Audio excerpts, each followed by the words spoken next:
રાજકોટમાં આગામી 4 અને 5 જૂને યોજનાર ધીરેન્દ્ર શાસ્ત્રીના દિવ્ય દરબારનો ભારત જન વિજ્ઞાન જાથાએ ઉગ્ર વિરોધ નોંધાવ્યો છે. ડોક્ટર જયંત પંડ્યાએ ચમત્કારોને બોગસ ગણાવી આયોજનને લોકમુક્તતા ફેલાવતા ગણાવ્યું છે. જાથાએ કાયદાના ઉલ્લંઘન સામે કાયદેસરની કાર્યવાહીની ચેતવણી આપી છે અને રાજ્યભરમાં વિરોધ પ્રદર્શન ન કરવા હાકલ કરી છે. રાજકોટમાં ધીરેન્દ્ર શાસ્ત્રીની આગામી રાજકોટમાં આયોજિત હનુમંત કથા અને દિવ્ય દરબાર યોજાઈ તે પૂર્વ જ વિરોધના સૂર તીવ્ર બન્યા છે. ભારત જન વિજ્ઞાન જાથા દ્વારા દરબાર સામે વિરોધ ઉઠાવ્યો છે. સંસ્થાનું સ્પષ્ટ માનવું છે કે કથાના નામે ચેડા કરવામાં આવે છે. ડોક્ટર જયંત પંડ્યાએ કર્યું હતું કે તેમના વિરોધ કથા સામે નથી, પરંતુ દિવ્ય દરબાર થતા ચમત્કારોના દાવાઓ સામે છે.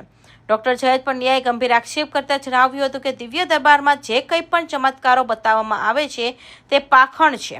તેમણે દાવો કર્યો હતો કે ટેકનોલોજી અને પૂર્વ નિયોજિત રીતે ગોઠવાયેલા લોકો દ્વારા ભોળી જનતાને ગેરમાર્ગે દોરવાનો પ્રયાસ કરવામાં આવી રહ્યો છે. જાથાના મતે આધુનિક યુગમાં સમાજને અંધશ્રદ્ધા નહીં પરંતુ વૈજ્ઞાનિક અભિગમ જરૂર છે. અંધવિશ્વાસ ફેલાના બંધ કરો, બાબા અંધવિશ્વાસ ફેલાના બંધ કરો, બંધ કરો. દિવ્ય દરબાર દિવ્ય દરબાર दिव्य दरबार धर्म का धंधा है, दिव्य दरबार धर्म का धंधा है, धर्म का धंधा है. धीरेन्द्र शास्त्री वापस जाओ, वापस जाओ. धीरेन्द्र शास्त्री वापस जाओ, वापस जाओ. धीरेन्द्र शास्त्री फलनायक है, धीरेन्द्र शास्त्री फलनायक है. बाबा बागेश्वर जून मासना રેસકોર્સના મેદાનમાં બાબા બાગેશ્વર ધીરેન્દ્ર શાસ્ત્રીનો દિવ્ય દરબારનું 3 દિવસનું આયોજન છે. કથાના આયોજનનો કદી પણ વિરોધ નથી. બાબા દિવ્ય દરબારના નામે લોકોને અંધશ્રદ્ધા તરફ ધકેલે છે, વહેમ અંધશ્રદ્ધા ચમત્કાર તરફ દોરી જાય છે. તેથી તેનો સદૈવ વિરોધ છે.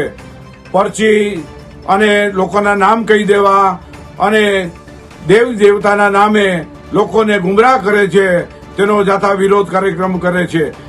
વિજ્ઞાન જાથાએ આગામી 4 અને 5 જૂને રાજકોટમાં વિરોધ કાર્યક્રમનું આયોજન કર્યું છે. આ સાથે જ રાજ્યભરમાં 3 દિવસ સુધી ધીરેન્દ્ર શાસ્ત્રી વિરુદ્ધ સૂત્રાચારો કરવાની અપીલ જાથાના નેજા હેઠળ કરવામાં આવી છે. સંસ્થાએ પોતાના સમર્થકો અને નાગરિકોને મોટી સંખ્યામાં વિરોધ પ્રદર્શન જોડાવા અપીલ કરી છે. જાથાએ સીધી ચીમકી ઉચ્ચારી છે કે જો ધીરેન્દ્ર શાસ્ત્રી તેમના દરબાર દરમિયાન કાયદાનો ભંગ કરશે તો પોલીસ ફરિયાદ દાખલ કરશે. ડોક્ટર પંડ્યાના મતે દેશને બાબાઓ નહીં વિજ્ઞાન અને ટેકનોલોજીની જરૂર છે. તેમણે આક્ષેપ કર્યો કે આવા આયોજનો પાછળ મુખ્ય ઉદ્દેશ્ય મોંઘવારી, બેરોજગારી અને શિક્ષણ જેવા દેશના વાસ્તવિક અને મૂળભૂત પ્રશ્નો પરથી જનતાનું ધ્યાન ભટકાવવાનો છે. કૌશિક પટેલનો report, Hind TV news, Surat.